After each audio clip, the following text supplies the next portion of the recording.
友们回到广西，你们想吃什么？水煮鱼、锅花面、白切鸡、三爷、香辣蟹、小龙虾、日本、蒜蓉生蚝、珍珠奶茶、椒盐辣药虾。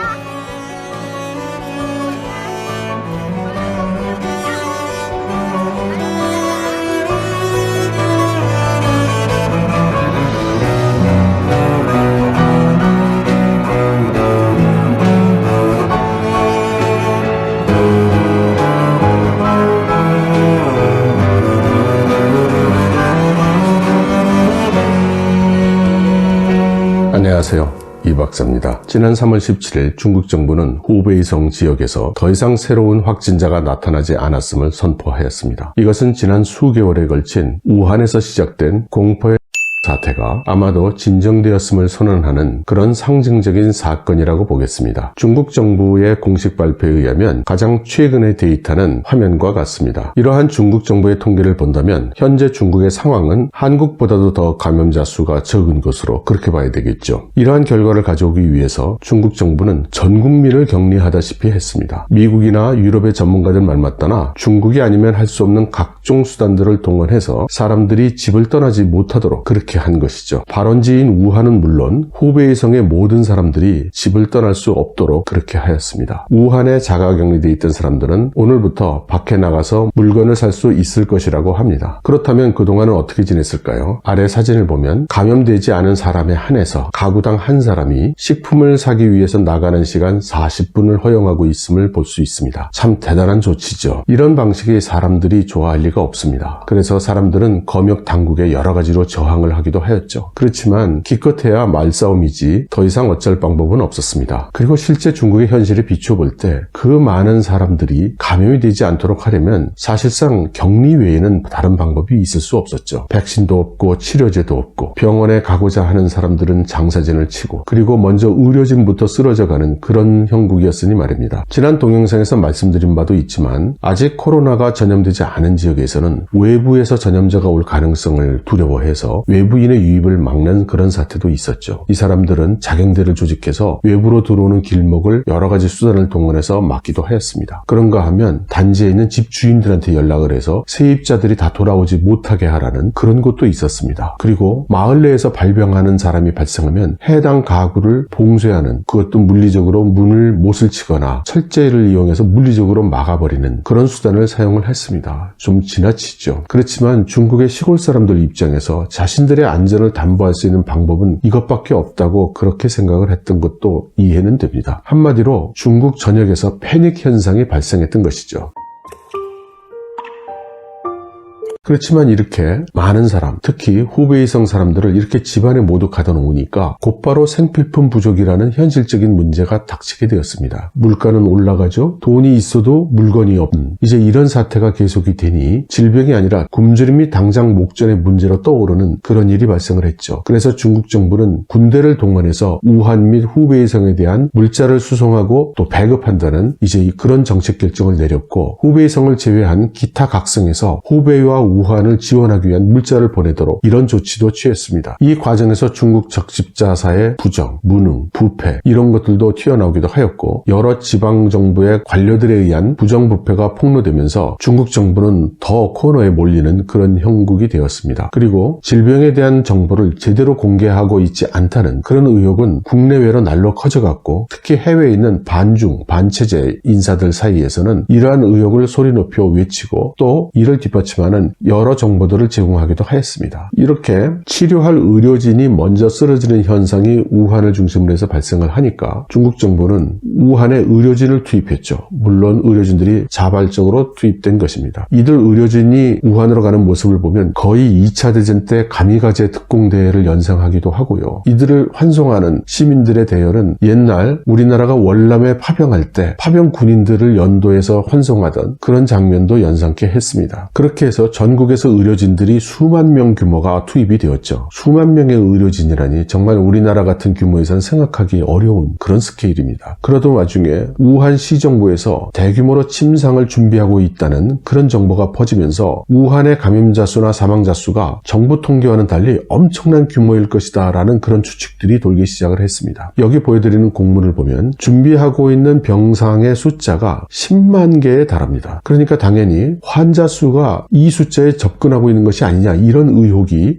퍼져나간 것이죠. 그렇지만 이 문서가 공개된 지 얼마 되지 않아서 소위 황창이유엔이라고 불리우는 임시병원들이 여러 개 지어짐으로써 1차적으로 이 침상들이 황창이유엔에 투입된 것이고 또 우한시와 후베이성 각지에 있는 침상이 부족한 병원들에게 공급하는 것이라는 것을 알 수 있었습니다. 그렇기는 하여도 그렇게 준비된 침상이 10만 개라는 것은 중국 정부가 발표하는 통계의 신뢰성을 의심하게 하는 것이었죠. 이제 중국 정부는 모든 직장이 업무에 복귀할 것을 권고하고 있습니다. 아직 사태가 완전히 종식된 것은 아니지만 더 이상 전국적으로 경제활동을 멈추고 있다가는 경제가 근본부터 망가질 수 있다는 그런 위기의식이 작용한 것으로 보이죠. 이에 따라서 전국에서 우한 및 후베이성에 투입이 됐던 의료진들이 귀환하기 시작을 했습니다. 이들의 귀환은 여러 지역 정부들에 의해서 영웅들의 귀환으로 환영되었습니다. 그리고 이런 장면은 정말 보는 사람으로 하여금 눈시울이 뜨거워지게 하는 그런 감동적인 장면들을 연출하고 있습니다. 중국 정부의 속내가 무엇이든지 간에 목숨을 걸고 우한에 들어가서 장기간 사투를 벌인 이 의료진들에 대해서는 정말 감사의 뜻을 전해야 마땅하다고 생각합니다. 이에 따라 자연스러운 일이지만 중국 정부가 만들었던 황창이유엔 임시병원들도 하나하나 문을 닫고 이제 하나만 남은 것으로 알려져 있습니다. 이렇게 임시병원들이 다 사라진다는 것은 우한이 정상적인 의료체계로 돌아간다는 것을 의미하죠. 그리고 자신의 생명을 걸고 우한, 후베이에 투입됐던 의료진들은 자기의 지역으로 돌아와서 자기 지역에서 혹시 발생할지 모르는 그런 환자들에 대한 대응을 하게 될 것입니다. 이제 중국 정부는 국내 전염보다는 해외 입국자에 의한 전염 문제에 집중을 하고 있습니다. 예를 들면 베이징 같은 경우에는 입국하는 사람들은 모두 일단 대형 전시회장에 마련된 거처에 보내서 14일간 격리를 시키고 있습니다. 게다가 현재 유럽이나 미국 등 서방 국가에서 질병의 전파가 엄청난 속도로 가속됨에 따라서 많은 사람들이 중국으로 돌아오고 있습니다. 이 돌아오는 사람들이 많고 그리고 이 사람들에 대한 방역 절차가 매우 시간이 걸리다 보니까 공항에서 장사진을 이루고 열 몇 시간씩 기다리는 일이 허다하게 발생을 하고 있습니다. 결국 중국 정부는 베이징으로 도착하는 항공편들을 일부 산시성의 타이웨, 내몽고의 후허허터 그리고 텐진 공항 등으로 도착 공항을 변경하는 그런 일을 하고 있습니다. 이렇게 사태가 진정이 돼 가면서 사후 조치 문제가 점점 떠오르고 있죠. 중국 정부는 자칫 제기될 수 있을 법한 책임 문제를 다루기 위한 목적인지 여러 가지 언론전을 벌이고 있습니다. 그중 첫 번째 프레임은 인민은 중국 공산당에 의해서 구원을 받았다. 이런 프레임입니다. 이 언론전의 시작은 우한시의 새로운 서기로 부임을 한 왕중린이라는 사람이 시작을 했는데요. 언론 보도회를 열어서 우한 시민들은 이번에 중국 공산당에 의해서 너무나 큰 도움을 받았고 우한 시민들은 고마움을 모르는 사람들이 아니기 때문에 중국 공산당에게 감사를 할 것이다 라고 했고 또 이렇게 중국 공산당 나아가 시진핑 주석에게 감사하는 그런 교육을 시켜야 한다고 발언을 했습니다. 이 발언은 곧바로 중국 사회에 파문을 일으켰죠. 왕중린이란 개인이 판단을 한 것인지 정해진 각본에 의해서 발언을 한 것인지는 알 수 없으나 현재 중국 인민들의 마음에 대한 판단을 잘못한 것만큼은 틀림없는 것 같습니다. 이번 사태로 인해서 우한이나 후베이성 전체는 민심이 흉흉하고 공산당이나 정부에 대한 원망이 가득 차 있는 상태에서 누군가 중앙정부에서 나와서 책임을 지고 사죄를 해도 모자랄 판에 공산당에 감사하는 교육을 시켜야 된다 이렇게 이야기를 하니까 많은 인민들이 분노한 것이죠. 아무리 강권 통치를 하는 중국 공산당이라지만 이런 민중의 분노는 절대 무시할 수가 없죠. 그래서 현재는 은근슬쩍 넘어가고 있고 조용히 공산당에게 감사를 이라는 프레임은 사라져가고 있습니다. 있습니다. 두 번째로 시도된 것은 국난을 극복한 지도자 시진핑 주석, 이런 프레임입니다. 간단히 말하면 이번 사태는 역사상 전무후무한 국난이었는데 시진핑 주석이 영명하셔서 잘 지도해 주셔서 모든 것이 해피엔딩으로 잘 해결이 됐다. 이제 이런 프레임이죠. 지난번에 시진핑 주석이 우한시를 방문한 것도 이러한 언론전의 시나리오에 의한 것으로 생각이 됩니다. 하지만 이 프레임도 처음에는 좀 강력하게 추진되는 듯 싶더니 점차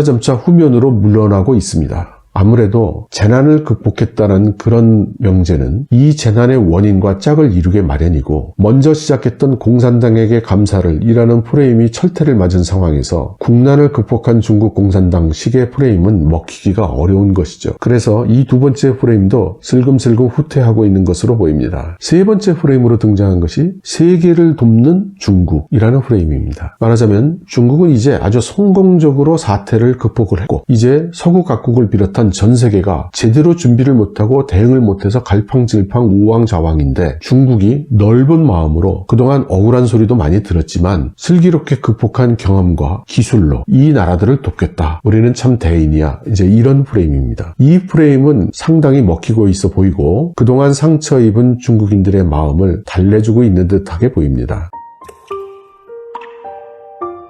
특기할 만한 사항으로는 이번 사태의 과정에서 사회주의 체계의 일단을 엿볼 수 있었다는 것입니다. 일단 전국의 의료진들을 수만 명을 자발적으로 우한 및 후베이성에 보낼 수 있었던 것도 사회주의 체계의 발동이라고 봐야 할 것이고요. 전국 각성에서 후베이성에 물자를 동원하게 한 것도 사회주의 체계의 메커니즘이 남아있었기 때문에 가능한 일이라고 봅니다. 또한 실시되지는 않았지만 과거 사회주의에서 사용이 되었던 배급제가 지난번 미중 무역 전쟁에서 거론됐던 이후에 또다시 한번 거론이 됐었던 것이죠. 필수적인 물자인데 분배에 어려움이 발생할 경우에는 양권, 물권 이렇게 과거 사회주의 계획경제에서 사용했던 배급체계를 이용한다는 것입니다. 단지 지금은 스마트폰이 많이 보급이 되어 있기 때문에 물리적인 그런 양권뿐만 아니라 디지털화된 양권도 사용한다. 이런 것이 좀 달라졌을 뿐입니다. 그리고 가장 상징적인 사건은 최첨단 스텔스 전투기를 사용하는 공장이 지도부의 요구에 의해서 마스크 제조 라인으로 변경한 일입니다. 물론 잠정적인 조치겠지만 스텔스 전투기를 생산하고 있던 공장이 하루아침에 마스크 생산 라인으로 변경되는 일은 사회주의 체계가 아니면 불가능한 일이라고 저는 생각합니다. 이런 상황들을 종합해보면 중국에서 이번 사태는 어느 정도 진정이 되었다고 그렇게 판단을 할 수 있을 듯합니다. 특히 어제는 우한역에 대한 종합적인 방역이 있었는데요. 이번 질병의 발원지였던 우한이 이제 완전히 치유됐다는 이런 상징성을 부여할 가능성이 높아 보입니다. 이런 중국의 상황에 대해서 정부의 정보 그대로를 믿기는 어렵다. 실제 피해 정도는 훨씬 더 클 것이다. 여기저기에 감염자, 무증상자들이 많이 있을 것이다. 이런 의혹이 줄어들지 않고 있습니다. 미국에 체제하고 있는 유명한 반중 인사 중에 한 사람인 제이슨 박사 같은 사람은 가장 객관적이고 믿을 수 있는 데이터인 한국의 데이터와 비교를 할 때 중국 측의 데이터는 전혀 믿을 수가 없다. 이렇게 이야기를 하면서 이 두 개의 그래프의 대조에서 볼 수 있듯이 중국 쪽 추세선이 이렇게 누워있는 것은 더 이상 진단을 하지 않기 때문이다. 이렇게 단언을 하기도 했죠. 또 하나의 의혹으로서 최근에 사망한 중국 공산당원의 명단이 돌아다니고 있는데 여기에 많은 수의 사망 원인이 과로사로 표기가 되어 있는 점입니다. 그동안 이렇게 높은 비율로 과로사가 나타난 적이 없었기 때문에 이것은 사실상 이번 질병에 의한 것이다. 이제 이런 의혹이 퍼지고 있는 것이죠. 이 돌아다니고 있는 정보에는 사람 이름, 지역, 연령, 사망 일자 이런 것들이 모두 명기되어 있기 때문에 만일에 이게 가짜 데이터라고 하면 금방 반대 의견이 나왔을 터인데 그런 것들이 나오고 있지 않는 것으로 봐서는 이러한 사람들이 이렇게 사망한 것은 사실인 것 같습니다. 그렇지만 사인이 정말로 과로사인 건지 의혹을 주장하는 사람들 말대로 질병에 의한 것인지는 사실 판단할 길은 없는 것이죠. 심지어 어떤 반중 인사들의 SNS에서는 이번 팡창위원회에서 퇴원을 했지만 실제로 병이 낫지도 않았는데 퇴원당했다. 아니다. 나 혼자뿐만이 아니고 여러 사람들이 같이 강제로 퇴원을 당했다. 이렇게 얘기하는 사람도 나타났습니다. 중국 정부를 지지하는 사람의 입장에서는 도대체 황창위원회 데려가서 치료를 시킬 때도 문제를 삼고 황창위원회에서 퇴원을 시켜도 문제를 삼으면 도대체 어떡하라는 것이냐, 이런 논리도 나올 수 있을 법합니다. 하여간 이런 것들 외에도 반중 인사들 사이에 많이 발표가 되고 있고 돌아다니고 있는 정보들 중에는 문서를 사진으로 찍어서 올린 것들도 많이 있습니다. 이런 것들을 보면 그 정황은 상당히 고개를 끄덕거리게 합니다. 그렇지만 찍혀있는 문서는 그냥 컴퓨터에서 프린터로 찍어냈을 뿐이고 서명이 있거나 날인이 되어 있거나 어쨌든 이런 것이 진짜 문서라는 것을 입증할 만한 기타 정보가 없기 때문에 이런 사진에 근거해서 판단을 하기는 참 어렵습니다.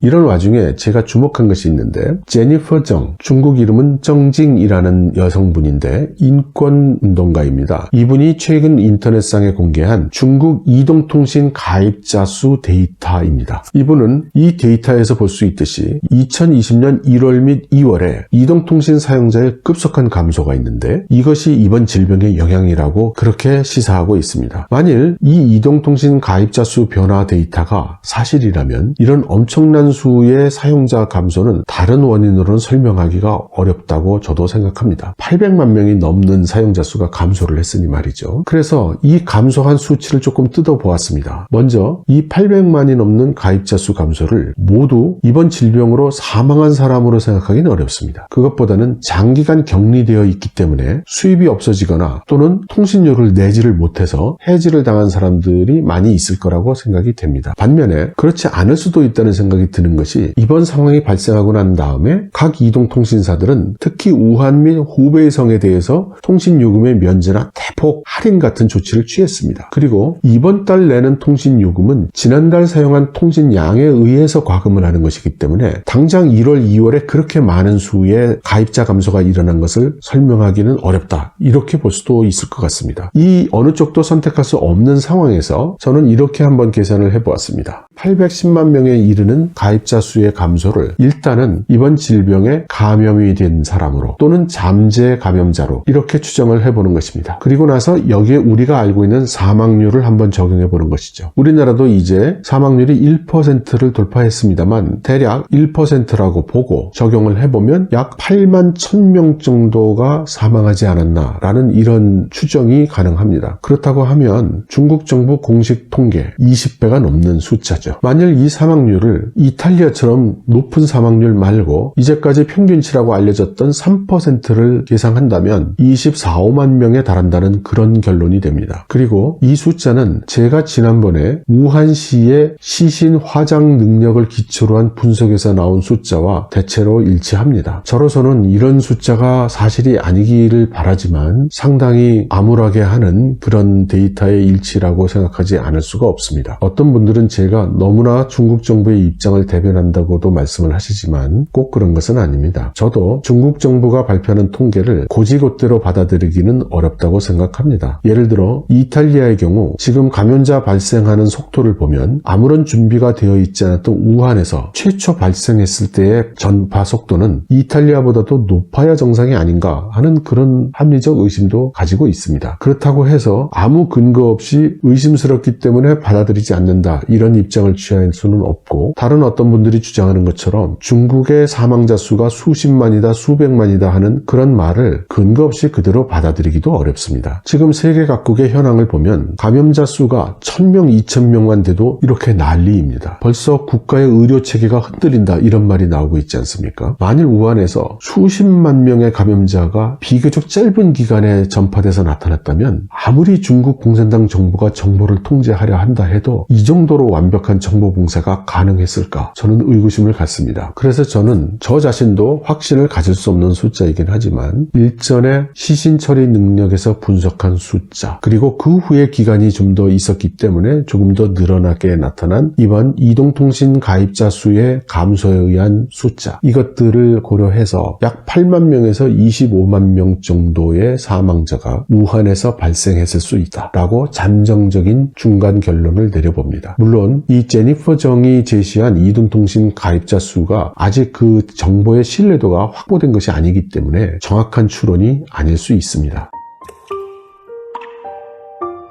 이제 중국의 각 지방정부는 하나씩 둘씩 현지 사정에 맞추어서 학교들의 개학 시기를 발표하고 있습니다. 한 자녀 정책을 수십 년간 실시해온 중국에게 있어서 자녀의 건강, 자녀의 생명은 부모의 목숨과도 바꿀 수 없는 귀중한 것이죠. 아이들이 다니는 학교의 개학은 이번 사태의 상황에 상당한 자신감을 가지고 있는 지방정부가 아니라면 쉽게 결정할 수 있는 일이 절대 아닙니다. 그리고 이제 많은 수의 지방정부들이 개학을 위한 일정 그리고 개학에 대한 방침들을 발표를 했습니다. 그런데 베이징 정부는 아직 개학을 할 의사가 없다고 발표를 했습니다. 베이징은 상하이, 광저우, 선전과 함께 아무리 사태가 심각해도 폐쇄하지 않겠다고 선언된 4개의 도시 중에 하나입니다. 그리고 국가 지도자들의 가족이 많이 살고 있는 곳이죠. 게다가 입국자 감염의 가능성이 가장 높은 도시 중에 하나이기도 합니다. 그러니 베이징시 정부가 쉽게 개학을 결정하지 못하고 있는 것 같습니다. 물론 음모론적으로 본다면 베이징시의 감염자 수는 정부 발표와는 달리 상당히 많이 베이징시 내에 있어서 그것 때문에 개학을 못한다. 이런 생각도 불가능한 것은 아닙니다. 어찌되었든 베이징시 정부가 개학을 결정한다면 그때는 베이징의 상황이 상당히 호전되었다고 판단을 해도 좋을 듯합니다. 저는 이제 자가격리 상태 9주가 됐고 이제 다음 주부터 10주째에 들어가게 되는데 만일 베이징시 정부가 개학을 선언하면 그때부터는 저도 조금씩 바깥 출입을 하려고 합니다. 4월 첫째 주에는 재외국민 투표도 있기 때문에 그때는 꼭 대사관에 나가서 투표를 하고 싶거든요. 부디 베이징시 정부가 다음 주 정도에는 구체적인 개학 방침을 발표해 주기를 바람하지 않습니다. 여러분 감사합니다.